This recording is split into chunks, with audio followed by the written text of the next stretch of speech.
প্রিয় দেশবাসী, বর্তমান অন্তর্বর্তীকালীন সরকার কি করতে চাইছে?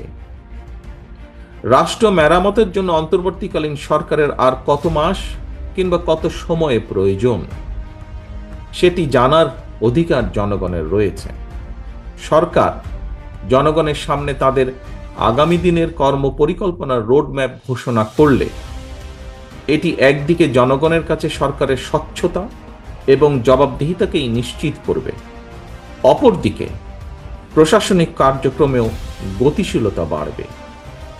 তবে অন্তর্বর্তীকালীন সরকারের আগামী দিনের কর্মপরিকল্পনার রোডম্যাপ ঘোষণার কথা শুনলেই যদি উপদেষ্টাদের চেহারায় অস্বস্তির ছাপ ফুটে ওঠে, সেটি হবে অবশ্যই গণ আকাঙ্ক্ষা বিরোধী।